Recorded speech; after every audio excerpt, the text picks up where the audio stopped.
Right. Hello.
Good afternoon, councillors, officers, members of the public. Welcome along. I declare this meeting open. There are no announcements. Councillor Jones is on approved leave for this meeting. Declarations of interest. We have declarations from Councillor Steck, which are in the agenda, and also Councillor Hayward declares an interest, financial interest with respect to item 10.3.1. Are there any further declarations of interest tonight, councillors? Thank you. So I'm prepared to move the minutes of the last meeting, please. Councillor Cook, Councillor Giles, all in favour? It's carried unanimously, thank you. Do we have any petitions tonight? We have requests for deputations from Planning Solutions. Mr. Ross Underwood seeks approval to speak on item 10.4.1. Those who approve, please indicate. That's approved. Mr. John Barnes wishes to speak to item 10.4.2. Those who approve, please indicate. That's approved. And Mr. John Lewis also wishes to speak on item 10.4.2. Those who approve, please indicate. That's approved. Councillors, coming out for consideration are items 10.4.1, 10.4.2, 10.4.3. Are there any other items? Councillor Steele. 10.2.1, and I'm assuming 10.3.1 has come out second. Councillor Hayward is declared interest.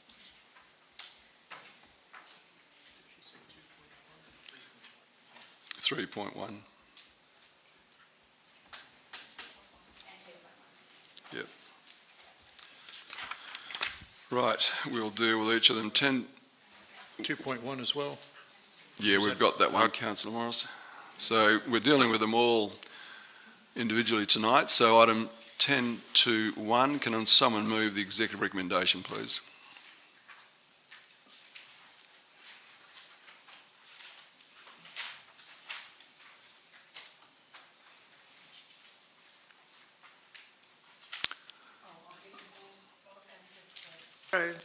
Pro forma, Councillor McCleary. Is there a seconder?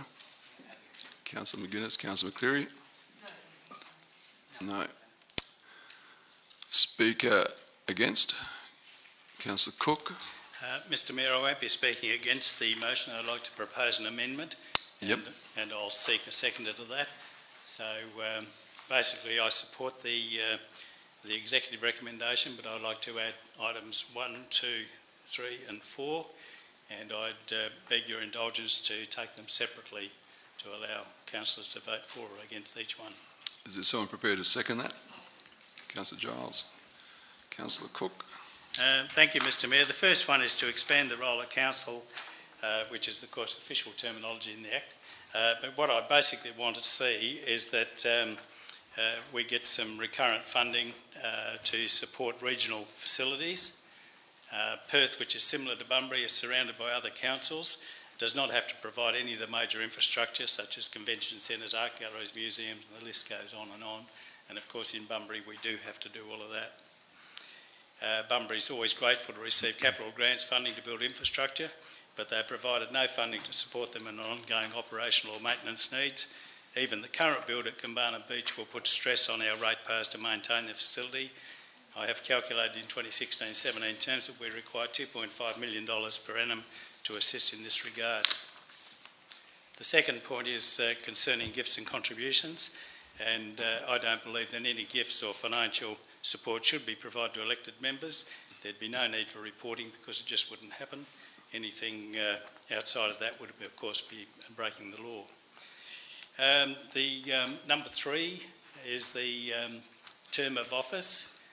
I'm recommending that, and I'd like support, for the Mayor or Presidents in some cases of course, to serve a maximum of 2 years, 8 years, sorry, 2 terms, 8 years, and councillors be allowed to sit for 3 terms, 12 years, and under these circumstances both of them would be eligible to run again after waiting out 2 years.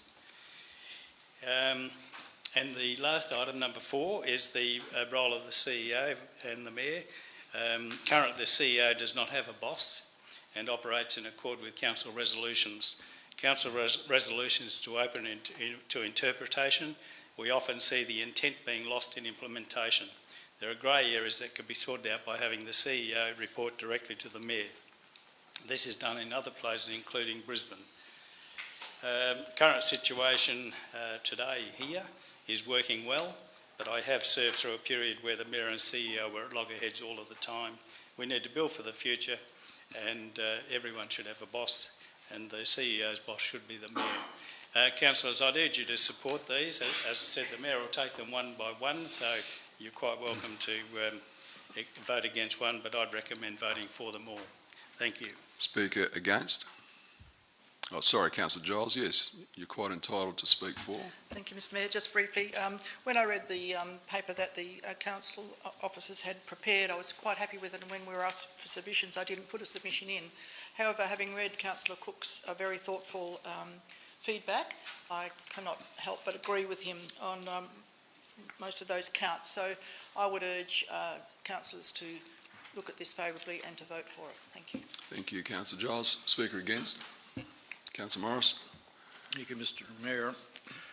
Part 3, in terms of office, it could be fine in relation if we're talking about areas that have more people vying for the office that are available. Somebody's looking at 22 people looking for 6 vacancies. But a broad stroke of the brush can be a dangerous thing in relation to there are many areas in Western Australia, particularly in the rural and the pastoral areas, in which there's very few people putting their hand up. And having people with a great deal of experience being lost in relation to having term limits. You might have even positions unfilled having this situation take place. I hate to see a person that we have... Mr Mayor, just a point of order, if I may. Yes, Councillor Hayward.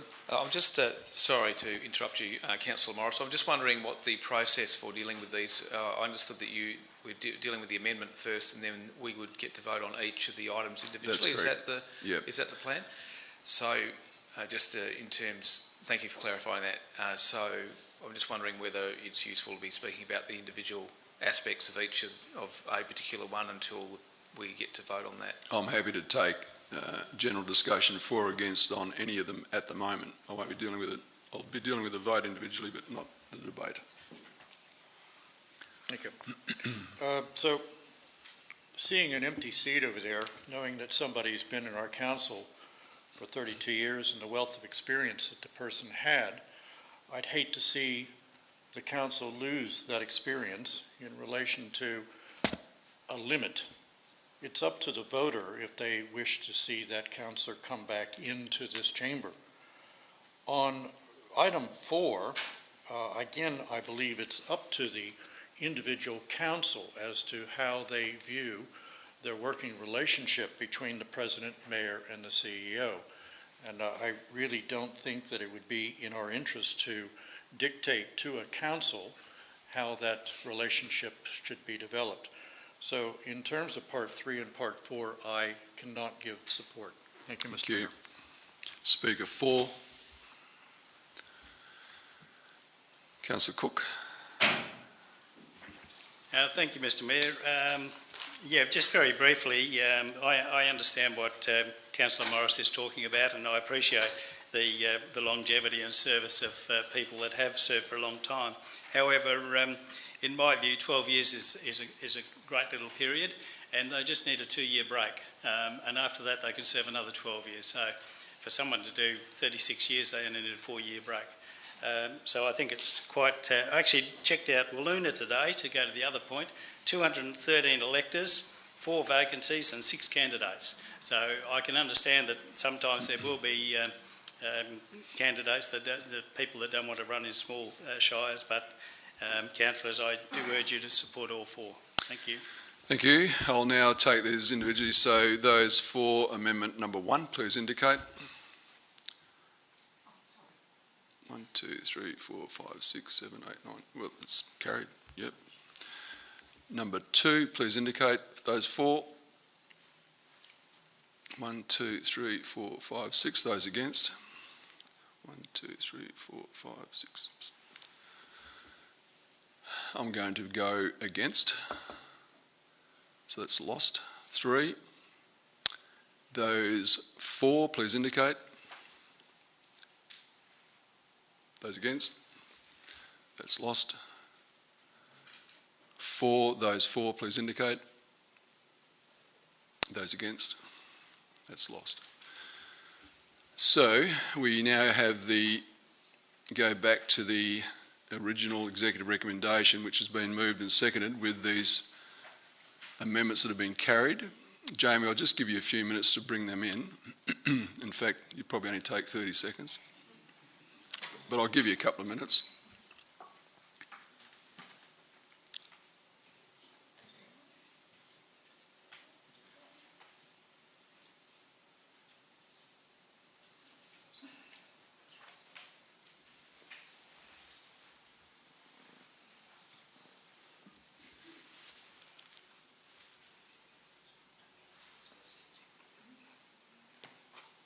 Mr Mayor, I think the intent is clearly articulated, whether there needs to be any other definitions. That's what currently has been.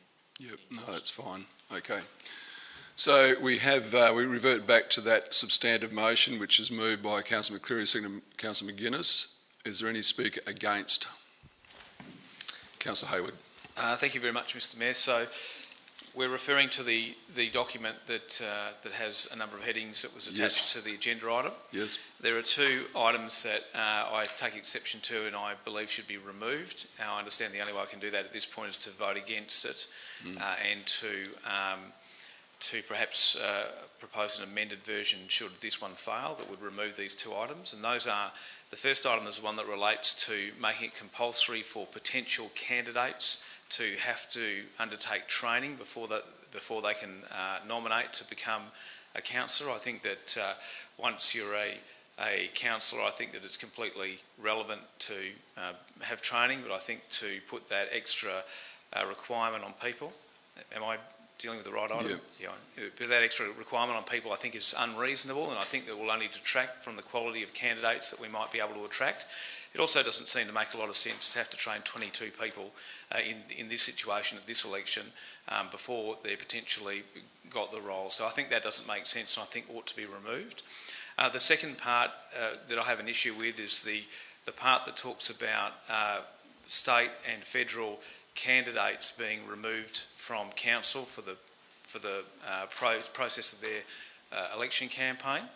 I think that there's a couple of reasons why I think this is unreasonable. The first is that sitting councillors are elected by the people to represent that community, and I don't think that us as a council should be encouraging any piece of legislation that seeks to diminish that opportunity, and that's specifically what this would be doing. It would be saying that despite the fact that people are elected, that they cannot participate in making decisions on behalf of council because they are a candidate in a state or federal situation. I don't believe, and I don't really understand how state and federal politics has the opportunity to really affect the running of council, the 13 people in our room, and one person's political bent is rapidly ironed out by the other members in the room. So I don't believe it's a significant issue, and I don't believe as a city we ought to be pushing it. The other part that concerns me is that we are setting a precedent that says that any person who's involved in a state or federal election campaign doesn't really have the right to fulfil their role as a councillor over a particular period of time. And then it becomes really grey because state election campaigns can run for 12 months these days. And so that becomes a grey area where there is questions about whether a person should be fulfilling their role as councillor longer than the period, other than just the naming of the writs or from the 6 weeks before. So I think that both of those are problematic. I don't believe that we should be supporting them as a council, and I'd urge councillors to vote this down and then consider an amendment that removes those 2. Thanks very much. Speaker 4, Councillor Giles. Thank you, Mr Mayor. Just briefly, although I understand some of Councillor Hayward's objections. These are only recommendations that are going through to Walga to be discussed at much, much greater length after this. So these are not certainly done deals by any stretch of the imagination. So there's a lot of water to go under the bridge before any of these will be enacted or can be enacted. So I think they're all worthy of discussion at a wider level throughout the state. So I think that it would be good to support the submission that has been put forward and see what others think and get the debate going. So I'd urge you to support it. Thank you. Thank you. Speaker against, Councillor Cook. Mr Mayor, just clarification, please. These recommendations are going to the southwest zone. They're not going to Walga. Well, the southwest zone of Walga. Yes, but the zone will then come up with a draft which will go to Walga, which will then go to the Department of Local Government. That's correct. Thank you. Speaker, Councillor Warnock, a question? Thanks, Mr Mayor. You'll need to stand. Can I just clarify the process then? If Councillor Hayward, so we have to defeat this in order to vote against the other two issues that Councillor Hayward has? I'm not quite clear on the... Well, Councillor Hayward speaking against the executive recommendation, which has now been adopted, hasn't been adopted, it's been moved by Councillor McCleary and seconded Councillor McGuinness. So when we, if you agree with Councillor Hayward, you won't be supporting it. Thank you. Speaker 4, Councillor McCleary to close. Thank you, Mr Mayor. Only to say with this particular bit about which require candidates to undertake training prior to nominating for election, I think that is a very good valid point to be discussed, because it then also ensures that the people that are putting themselves forward are genuinely wanting to understand and know more about what it requires to be a councillor. Thank you. I'll put it all in favour. Please indicate. Those against? It's carried. Councillor Hayward, you've declared a financial interest in our next item.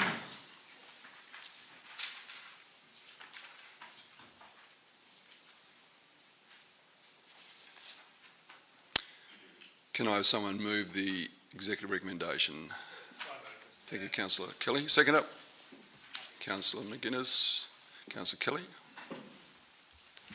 Just ever so briefly, Mr Mayor, just to say that this is the start of getting some promotions going. I had some discussions during the week with traders in the CBD who are relatively happy with the way things have progressed to get to this point, particularly to implement the marketing campaign before Christmas. There was a bit of interesting discussion about some of the bits and pieces in there, particularly the billboards and the Implementing Bunbury History initiatives. But I might add that even though the eyebrows went up just to wonder what they were about, Mr Mayor, there was no opposition. I think the vibe out there, if you like, is that the implementation of the strategy is timely. There are some exciting things happening in Bunbury, and I'd encourage councillors to support it. Thank you. Thank you, Councillor McGuinness. Thank you, Mr Mayor. Only to second what Councillor Kelly said and just ask people to vote for this. I think what we're doing here is we have some really good people on this group who are advising council. They're experts in what they do. I think we need to trust our executive, and they're managing the process really well. I agree with Councillor Kelly. There's some bits and pieces in there that I'd like, the detail is coming out, and what is happening is there's a process to manage that. So the amount is in the budget. It's about economic development for our CBD, and I'd urge everyone to support the motion as it stands. Thank you. Speaker against? I'll put it all in favour. It's carried unanimously. Thank you. Thanks, Rob. Yep.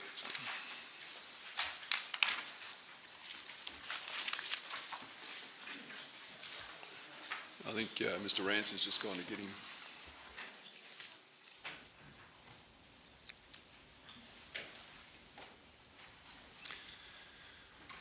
Mr Underwood, welcome to you. You have 5 minutes, Ross. Thank you, Mr Mayor, councillors. I thought it might be a useful introduction to remind councillors where we got to. 6 weeks ago we were here. Council resolved to defer this matter for 6 weeks to allow us to negotiate with the city and come with a mutually agreeable outcome. We haven't got to that point, and I think it's important to understand why that's so. Fundamentally, the issue comes down to the application of town planning principles and the way that planning conditions are formulated. So there is a disconnect between our view and what the city's officers' views are. I mentioned last time I was here, what this boils down to is something called the Newbury test. There are a set of principles that are applied by planning authorities. They're applied by the State Administrative Tribunal and also the courts fairly regularly. They're rigorously applied. The Newbury test comprises 3 separate limbs. Failure to meet any one of those limbs would render a condition invalid and something which the State Administrative Tribunal would knock out. That particular limb, it's also referred to as the need and nexus. It states that a condition reasonably and fairly relates to the development which is proposed. The 2 conditions which we have an issue with, conditions 24 and 25, they relate to the imposition of a truncation, a 6 metre by 6 metre truncation, and also the requirement to upgrade a footpath. We don't think that those conditions relate to the development which is proposed. Specifically, what we're proposing is a showroom development. It's replacing an existing tyre fitting business which is on the site. Perhaps to begin with the footpath, what we're proposing is a showroom which isn't going to increase the pedestrian traffic. That is the test here. Is there an increase in pedestrian traffic that would warrant an upgrade to the existing footpath only by virtue of the additional traffic on our site, generated by our site alone? It doesn't come close to that. A showroom, by definition, really requires access by motor vehicles. Where retailing bulky goods, customers require access to a car. There will be no further pedestrian traffic generated by these showrooms than what would currently be generated by the tyre fitting business on the site. So in saying that, this fails that second limb of the Newbury test. There is no need for an additional or an upgrade to the footpath generated by our proposed development. Secondly, the corner truncation. There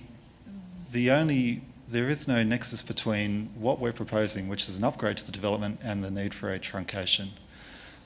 We're not impinging on any sight lines at that corner, and in fact what we're doing is we're setting back the car park at that corner 2 metres further back than what it currently is. So in actual fact what we're doing is improving the sight lines at that particular corner. So in saying that, our view, and my view is that the State Administrative Tribunal would also agree, is that requirement for its truncation fails that second limb of the Newbury test. Our view is that there is no middle ground on this, and that those 2 conditions should be deleted outright. Finally, what I would like to do is talk briefly about the other considerations that are raised. That might include whether these types of conditions have been applied elsewhere. The simple fact of the matter is that by failing the second limb, those other relevant considerations that are talked about in the officer's report and may be raised tonight simply aren't relevant. There may be valid town planning principles as to why footpaths are beneficial and serve a proper planning purpose. We don't disagree. Again, truncations serve a proper valid purpose, and again we don't disagree on that front. The fact of the matter is that that's irrelevant in terms of applying a condition that doesn't meet that second limb of the Newbury test.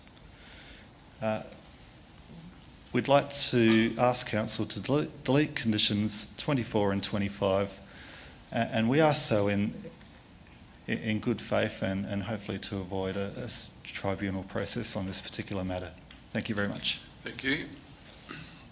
Before I ask for a mover, Mr. Acting CEO, can you or our officers demonstrate to the Council the link between the development and the footpath upgrade, and also the link between the development and the truncation that has been recommended to us by our staff.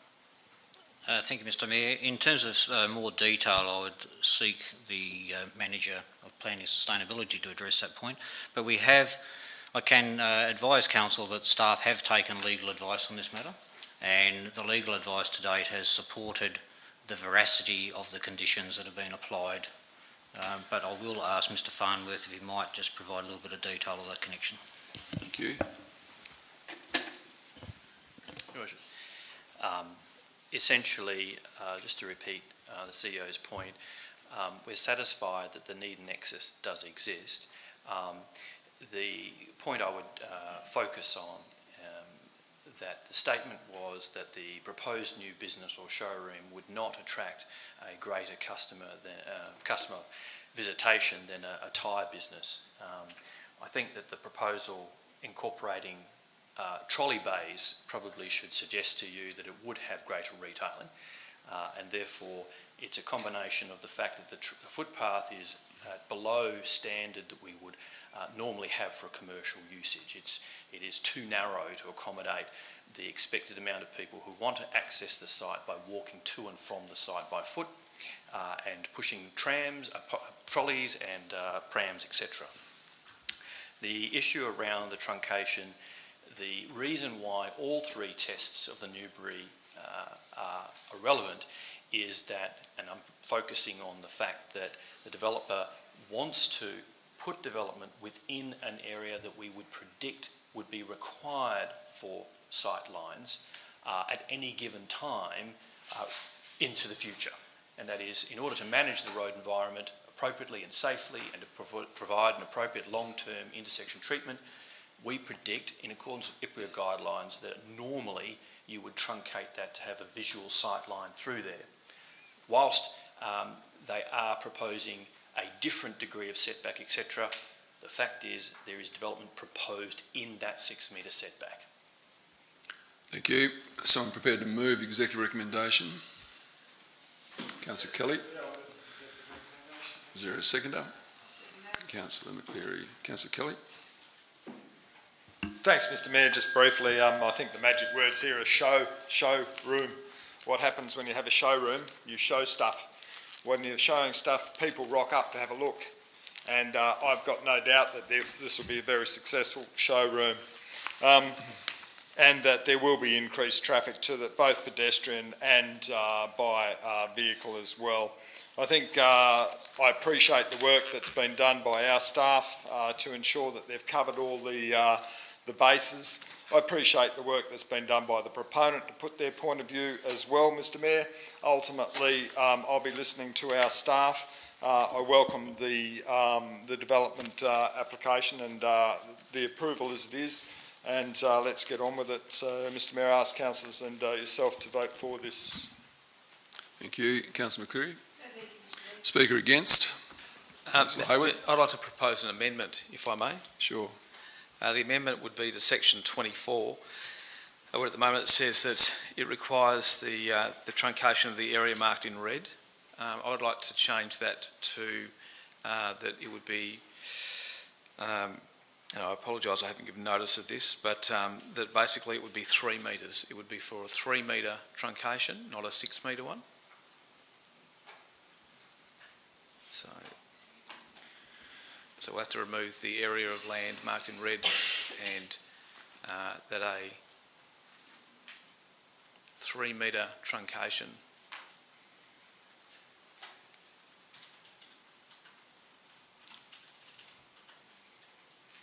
Okay, I'll just take a seat. Is there a seconder for that amendment? Councillor Warnock. Can I just, before I ask Councillor Hayward to speak to it, I just want to ask our officers what impact this amendment would have on the future traffic management of that intersection. Through you, Mr Acting CEO. Is that a matter for Mr Farnsworth or Mr Harris? At this stage, Mr Mayor, I think I can answer. The city had done a preliminary design of how we might treat that intersection into the future with a roundabout.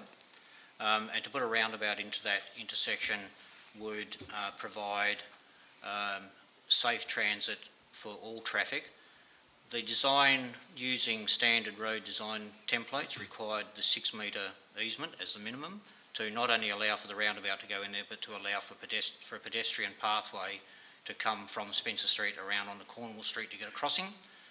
And it would also require some acquisition of the site to the north, Okay. and that's a future. Councillor Hayward, do you want to speak to your amendment? Thanks very much, Mr Mayor. I understand that the proponent would accept a 3 metre truncation.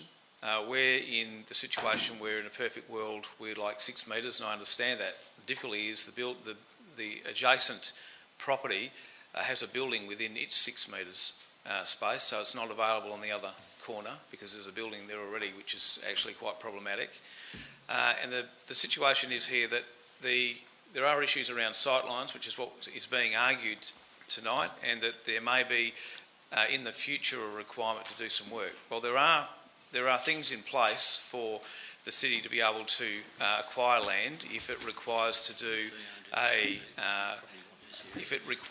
do work and requires land. So it can compulsory acquire land at the time that it requires it to happen. At the moment, what's being proposed there will not impact the sightlines because it's a flat car park space which you can see over. Now, we were told that, well, there could be some vegetation there in the future, and all of those things are true. We don't have a crystal ball. We can't look in there and imagine what it might be like. But what I am aware of is that the proponent's well aware that there could be a potential issue at that intersection. And on that basis, I'm quite convinced that they're not going to allow the grass to grow to 3 metres high, so you can't see through there, because they know that it could be a potential issue. So there's no building going into this space. The 3 metre, this is a solution that I believe will get support by the proponent and will save us having to go through the process of going to SAT. If we go to SAT, it will cost us a lot more money than the footpath, and inevitably I suspect that there is a chance at least that we may not win. Even though we've had some legal advice, we still know that it's a flick of a coin and we might not win it. So the solution, in my view, is to offer this as a halfway measure that will provide some opportunities for improvement to the intersection into the future and resolve this matter tonight without the need of it going to SAT. So I'd encourage you to support it and we'll have the matter dealt with tonight. Thank you. Councillor Warnock.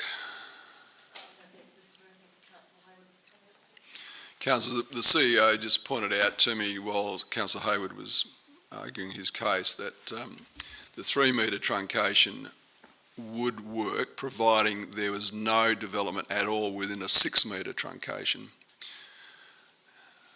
If you can get your head around that. Is there a speaker against this amendment? Can the CEO just let councillors know whether or not the 3 metre truncation was discussed in the negotiations? Just to clarify that point, refresh my memory, it may well have been. CEO.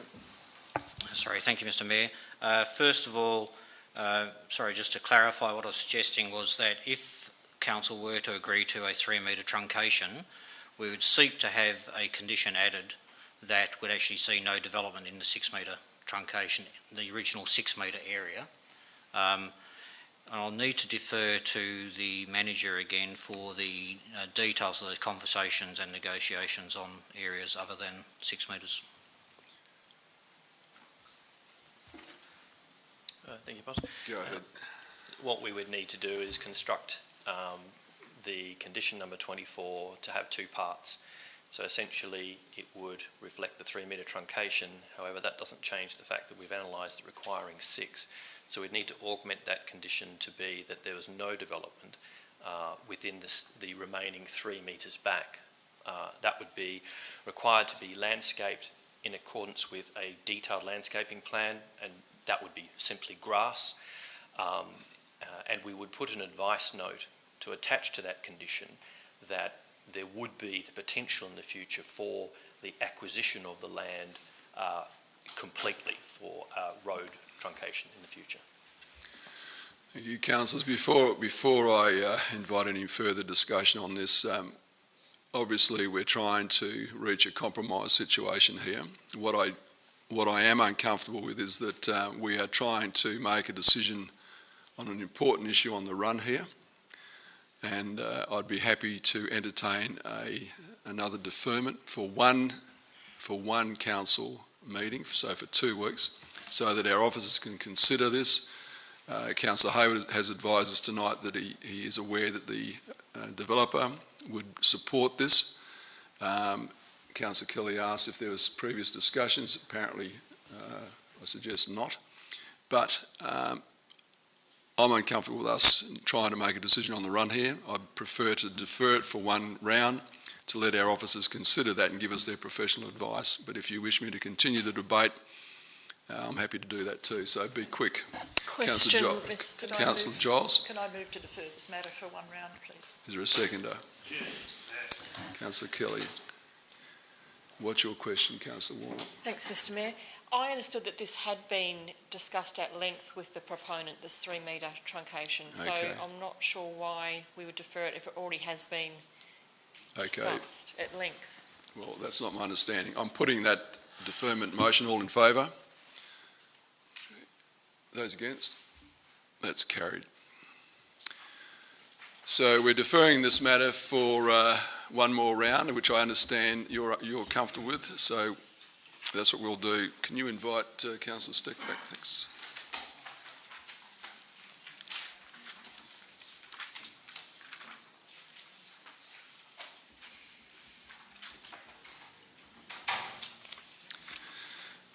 Mr. Barnes, welcome to you, John.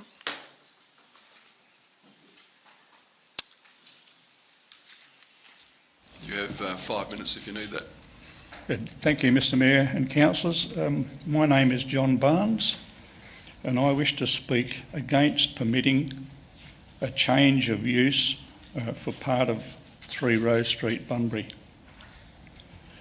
My wife and I own an abutting property at 1 Rose Street, which operates as a church and has done so for over 30 years.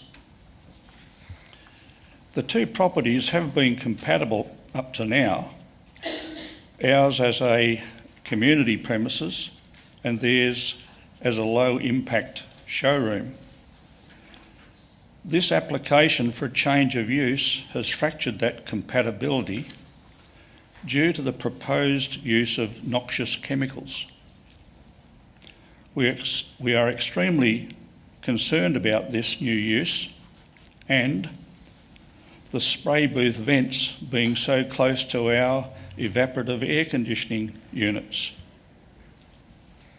There is a risk that toxic fumes pumped from the vents will enter our church and cause health issues for our congregation. We are aware that exposure to small quantities of toxic materials can be harmful, and do not believe the new use is compatible with our long-standing use. We are very concerned that if a licence is issued for this operation, monitoring emissions from the stacks will not be undertaken, and impacts on our church only acknowledged after the event. We are not satisfied that the fugitive emissions will not occur, causing physical illness and mental anguish to the congregation of our church. I ask you not to support the recommendation and retain the status quo so that the properties can continue to exist in harmony. Thank you for considering the church and its congregation by not supporting the issuing of a licence or permit for a business that should be located in a more appropriately zoned area. Thank you. Thanks, John. Mr. John Lewis.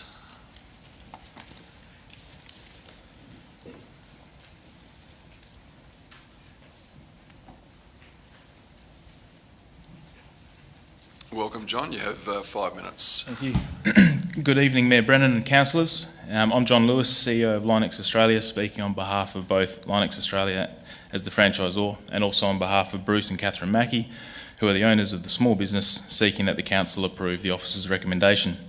I'd like to personally thank the City's officers for their assistance, professionalism and diligence in assisting both of us and the Bunbury City Church in this process. We very much appreciate your approach to the application and approval process. And I'd also like to reaffirm Bruce and Catherine's commitment to the amenity and usage of the neighbouring building. We have, as I'm sure the officers will confirm, offered to reach out on numerous occasions directly to the church with the intention of showing them what we do, the product itself, and to offer assistance. Bruce and Catherine have nothing but respect for the church's length of tenure and commit to complying with the city's obligations and requirements. We understand that every new development or product can create a fear of the unknown for neighbours. However, this is a brand with 30 years experience and 450 or more stores worldwide. The industry experts on which we rely to have the required knowledge and to assess proposals such as this, both at state and local level, have determined that the activity is not expected to affect the amenity of neighbouring buildings, and this determination should be held in higher regard than objection to the unknown. I ask that councillors respect the process and determination of the suitably qualified experts in the field, the result being that the proposal does not pose any risk and see no reason why the officer's recommendation should not be accepted. With these assessments, as well as the largely different operating hours, that being office hours for us, Sundays and evenings for the church, you would expect that no restrictions are even necessary. However, we have agreed to a number of restrictions as recommended by the city officers in good faith to strike a balance between the reality of what we're asking for and the concerns of the church. We invite all councillors to visit the shop, and you'll soon see why the zone is the most appropriate area for a Linux franchise. With car dealerships being the major clients for Linux, this location is on the same road as, or the same area as most Bunbury dealerships. The light industrial use of the liner application is a discretionary use in the mixed business zone and is not suitable for being in a retail or shopping precinct. Yet our showroom and retail offering, which is a critical part of the Linux model, would be ineffective, unsuitable and untenable in a heavy industrial area. There are no better locations for this franchise, and to force a square peg into a round hole elsewhere would jeopardise the viability of the business. The mixed business use with light industrial is exactly the right fit and exactly why I expect the council has discretion on this particular business use. Our understanding after talking to Objector Barnes in person is that concern is really not around a proposed application, but looking for an assurance that there is accountability and enforcement for any restrictions or approved works. In that regard, I'll remind the councillors that Bruce and Cat will have a legal requirement to adhere and answer to both the DWER and Bunbury City Council in regard to their respective restrictions. Further, they have an additional restriction of their 15-year franchise agreement with us and the US. This agreement requiring them to adhere to monitored and strict franchise systems, products, health and safety requirements. Further, any breach of the franchise system or illegal activity would cause a default under the franchise agreement and may trigger termination of the agreement and therefore approved use of the premises. With this in mind, there really is no avenue for Bruce and Cat to step outside the boundaries of the councillors' approved recommendations, nor for any future tenant to misuse the installations. Finally, Bruce and Cat are no big corporation. Whilst they have our backing and support, they are a husband and wife team from Busselton who have put everything on the line to bring a world-class product and brand to Bunbury. We have no bad blood nor issue with the church and continue our willingness to stay good neighbours.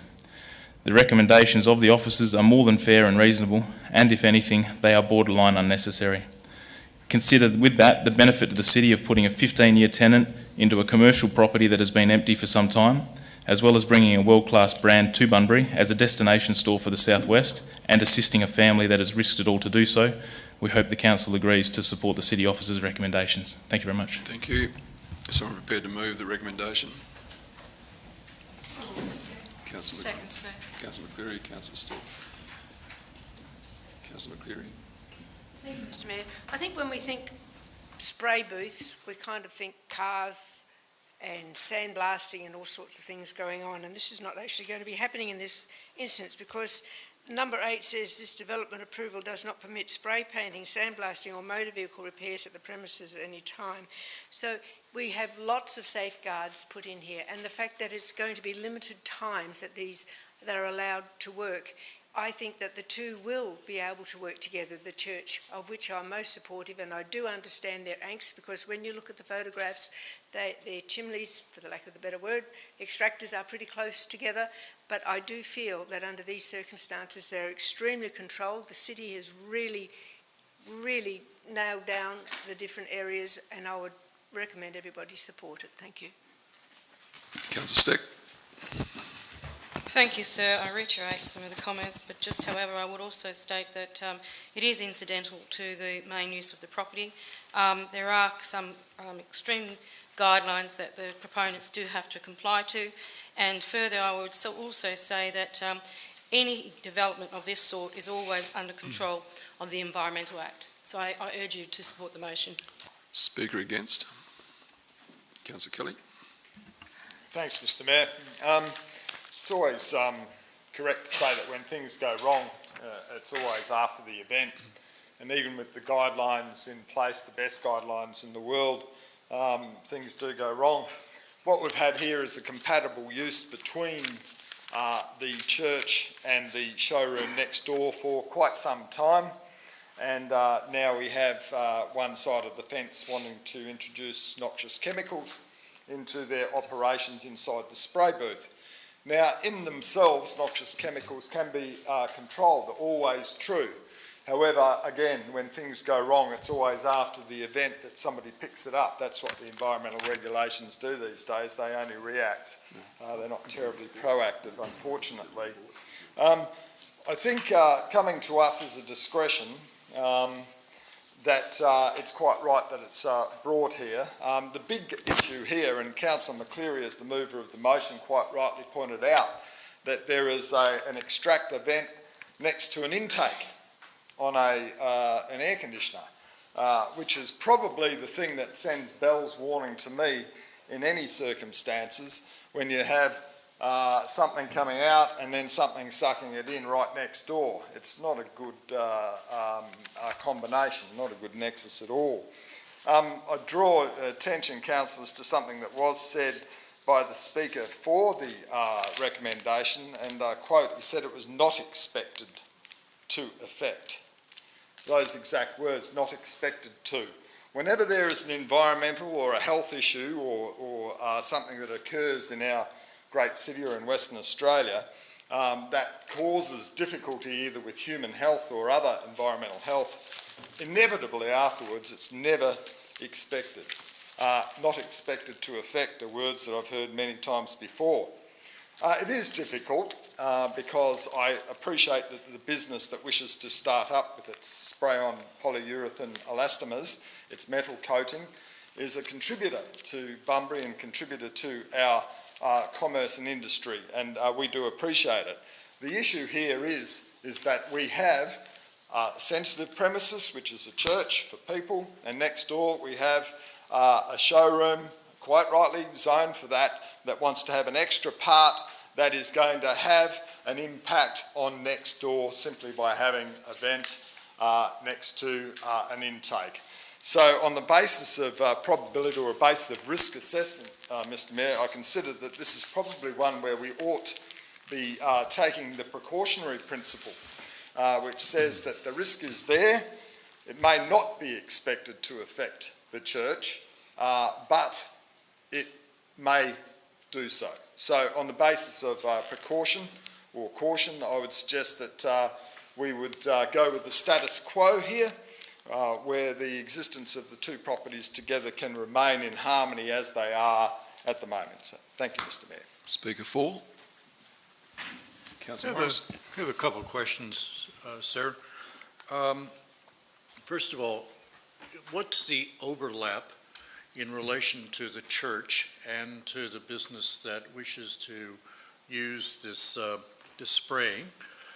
And secondly, I was under the assumption that the vent on the roof was to be moved from the intake, from the evaporative air conditioner, and just exactly how far would it be moved from that intake of the evaporative air conditioning? Do you have the answer to that?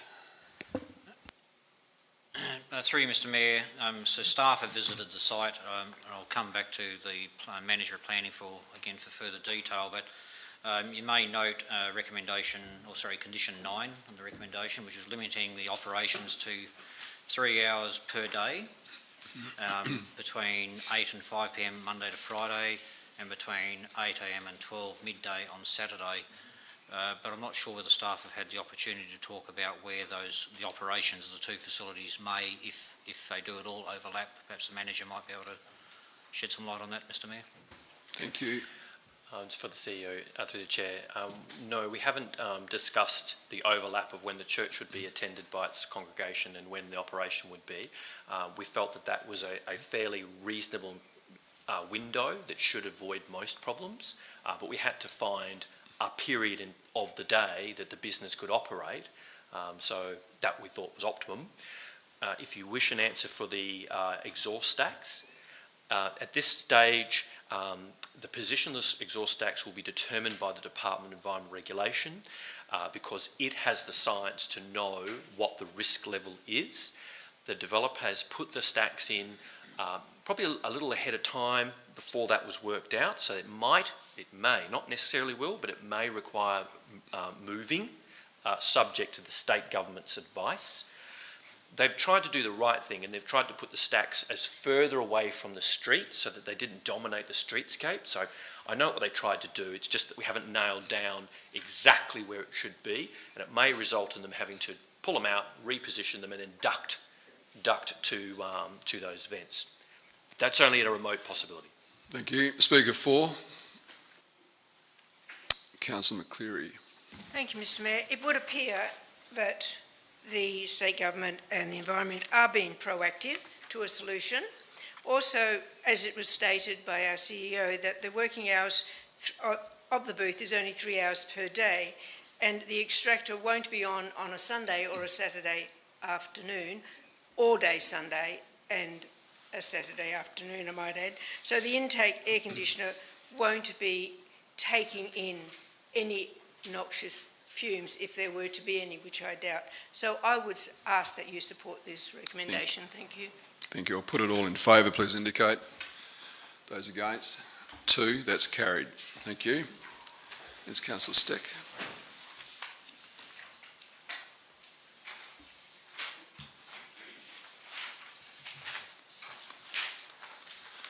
(10.4.3). Can I have a mover, please? Councillor Hayward. Second up. Councillor Cook, thank you. Councillor Hayward. Thanks, Mr. Mayor. This bit of property in front of the Citygate facility there is largely land that can't really be utilised for any other purpose, and it makes sense to me that the expanding of that opportunity for extra car parking will work and potentially tidy up that space in front of the building through there, and I think we should support it. I don't think there's any real downside. I think it's something that's worthy of our support, and I'd encourage you to do it. Thank you. Councillor Cook. Thank you, Mr. Mayor. Yeah, not a lot to say. I do support it, obviously. There's an awful lot of traffic around that Bunnings area there. And if we should want to expand the road to make it a super highway of 6 lanes or something, we only have to give 12 months' notice and we can get the land back again. So I'd urge you to support it, councillors and Mr. Mayor. Thank you. Speaker against? I'll put it all in favour. Those against? 1. That's carried. Thank you. Thanks, Councillor Cook.